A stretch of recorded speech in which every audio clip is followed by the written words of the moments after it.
जो कुछ दिनों पहले चंद्रशेखर आजाद को भाई कहती थी, वो अब चंद्रशेखर आजाद पर यौन शोषण के आरोप क्यों लगा रही हैं? दरअसल उत्तर प्रदेश के राजनीति में डॉक्टर रोहिणी घावरी के बाद चंद्रशेखर आजाद की मुश्किलें बढ़ने लगी हैं। चंद्रशेखर आजाद जो दलितों की आवाज कहे जाते हैं, चंद्रशेखर आजाद जो नगीना से पहली बार सांसदी का चुनाव जीतते हैं, वो चंद्रशेखर आजाद आज हर दलितों के लिए एक भगवान के रूप में देखे जाते हैं। आज चंद्रशेखर आजाद को किसी का भाई, किसी का बेटा, तो कोई सम्मान की नजर से कहीं ना कहीं चंद्रशेखर आजाद को जरूर देखता है। लेकिन जब से डॉक्टर रोहिणी घावरी ने आरोप लगाए हैं, तब से चंद्रशेखर आजाद की मानो छवि खराब करने की कोशिश की जा रही है।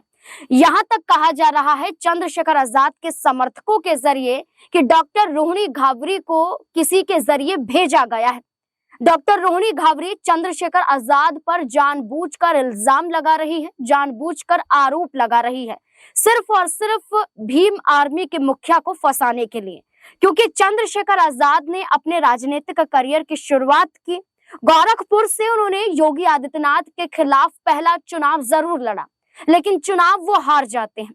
लेकिन एक बार फिर से लोकसभा चुनाव में वो नगीना से उतरते हैं, लेकिन चुनाव सांसदी का नगीना से जीत जाते हैं। जिसके बाद चंद्रशेखर आजाद की तैयारी है कि वो तमाम राज्यों में चुनाव लड़े उनकी पार्टी, और साथ ही साथ उत्तर प्रदेश के 2027 के विधानसभा चुनाव में भी चंद्रशेखर आजाद और उनकी पार्टी मजबूती के साथ आगे बढ़े। ऐसे माना गया कि चंद्रशेखर आजाद को विधानसभा चुनाव से पहले हराने की कोशिश की जा रही है, इसलिए उनके खिलाफ साजिश रची गई।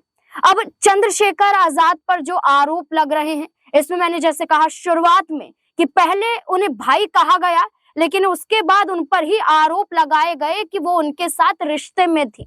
जी हाँ, कुछ दिनों पहले डॉक्टर रोहिणी घावरी ने आरोप लगाया कि चंद्रशेखर आजाद और वो रिश्ते में थे, लेकिन उन्हें मालूम नहीं था कि चंद्रशेखर आजाद पहले से शादीशुदा हैं।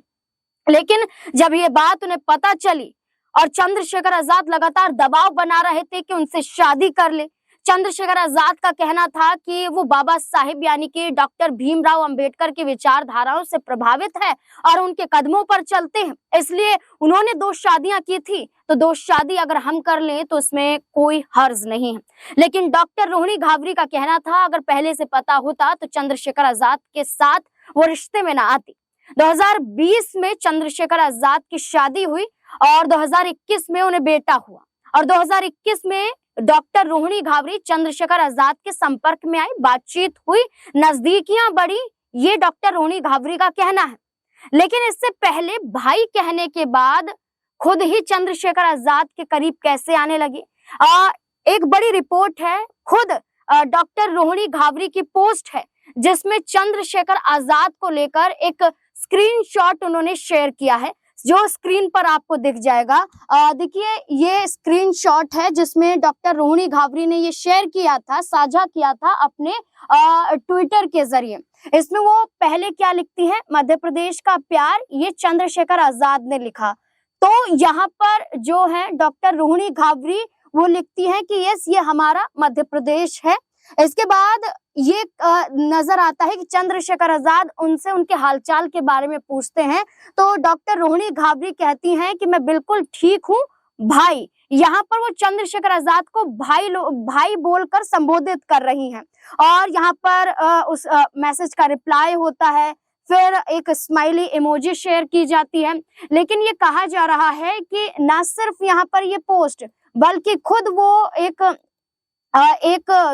पोस्ट है वो भी शेयर करती हैं, वो भी आपको दिखा देते हैं। जैसे चंद्रशेखर आजाद को लेकर उन्होंने जो बातचीत हुई वो तो शेयर की, लेकिन साथ ही साथ वो एक लंबा चौड़ा टेक्स्ट भी लिखती हैं, एक पोस्ट भी लिखती हैं। इसमें लिखती हैं, पुराना पोस्ट है, ये जून 5 का है, इसी महीने की 5 तारीख का है, लेकिन उसमें ये बताती हैं कि कल से कुछ चमचे बोल रहे हैं कि मुझे इसकी राजनीतिक चमक से प्यार था, तो देखो अब सच। जुलाई 2021 का मैसेज पढ़ो, मैं इनको शुरू में भाई बोलती थी, कोई गलत सोच नहीं थी, नीयत तो इनकी पलटी, मेरी स्विट्जरलैंड की जिंदगी देखकर ये मेरे साथ स्विट्जरलैंड सेटल्ड होना चाहते थे, लेकिन मैं नहीं चाहती थी ये आंदोलन छोड़ के यहाँ आए, क्योंकि पूरा समाज यही बोलता था कि इस लड़की ने हमारा नेता छीन लिया। ये बोलते थे इन पर जितने पुलिस केस हैं इंडिया में काम नहीं कर पाएंगे, इनको सुकून की जिंदगी चाहिए थी। मैं तो खुद इनके संघर्ष के साथी बन बहुजन आंदोलन को मजबूत करना चाहती थी।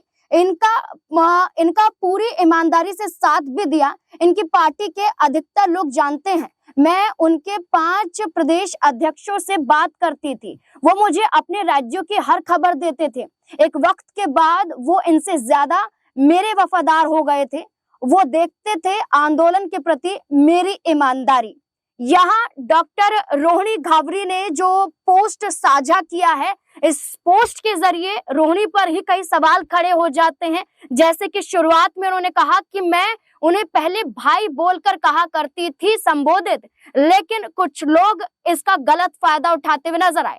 लेकिन ये सवाल उठाया गया कि आपने तो कह दिया कि चंद्रशेखर आजाद स्विट्जरलैंड में सेटल्ड होना चाहते थे, इसलिए ये यहाँ पर उनके साथ नजदीकियां बढ़ा रहे थे, लेकिन आपको ये जानकारी तो थी, क्योंकि खुद आपने यहाँ पर कहा कि जो उनके जो समर्थक थे, जो उनसे जुड़े हुए आंदोलनकारी थे, जो उनके प्रदेश अध्यक्ष थे, वो उनसे ज्यादा उनके वफादार हो गए थे। और इस बात का खुलासा खुद इंदौर के भीम आर्मी के उपाध्यक्ष विनोद ने भी किया था कि डॉक्टर रोहिणी घावरी को पहले से पता था कि वो शादीशुदा हैं, उनका एक बच्चा भी है। तो इस बात से समझा जा सकता है कि खुद वो कहती हैं कि उनके जो करीबी थे उनके वफादार हो गए। वो खुद कहती हैं कि वो स्विट्जरलैंड में जाना चाहते थे, उनकी जिंदगी से प्रभावित हो गए, इसलिए मेरे पीछे आए। लेकिन आपका क्या मकसद था जो आप चंद्रशेखर आजाद से प्यार कर बैठी? आपके पीछे क्या ये मंशा ये थी कि वो बहुजन आंदोलन को चलाते हैं तो उनके साथ रहेंगे?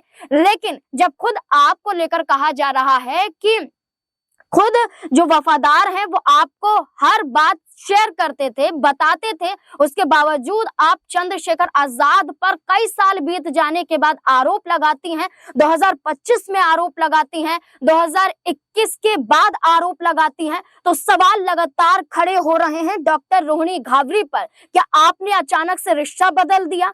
क्या जिसे भाई कहती थी उसको बाद में आप प्यार हो गया, आप प्यार करने लगी? तो ऐसे में ये सवाल उठ रहे हैं कि आपने राष्ट्रीय महिला आयोग में भी शिकायत दर्ज करवा दी। इसके बाद ये पूछा गया कि आपने शिकायत तो दर्ज करवाई, लेकिन इसका आधार क्या था, किन मामलों में दर्ज करवाई? इसके पीछे शिकायत तो दर्ज हो गई, लेकिन जांच को लेकर क्या कुछ सामने आया है, कोई भी यहाँ पर शेयर नहीं किया गया। तो साफ तौर पर नजर आता है डॉक्टर रोहिणी घावरी पर जो आरोप लगातार लगाए जा रहे हैं चंद्रशेखर आजाद के समर्थकों के जरिए या उत्तर प्रदेश की तमाम उन दलित जनता के जरिए जिन्हें वो कहती हैं कि वो उनके साथी हैं, उनकी आवाज बनकर वो आती हैं, लेकिन अब डॉक्टर रोहिणी घावरी ही इस पूरे मामले में फंस रही हैं। इस पूरे मुद्दे को लेकर आप क्या सोचते हैं? क्या वाकई यहाँ पर जैसा कि रोहिणी कह रही हैं कि भाई कहती थी, उसके बाद वो चंद्रशेखर आजाद को आपत्तिजनक शब्दों से कहने लगी, कई ऐसे शब्द उन्होंने दोहराए जिसे हम यहाँ पर आपके सामने इस्तेमाल नहीं कर सकते हैं।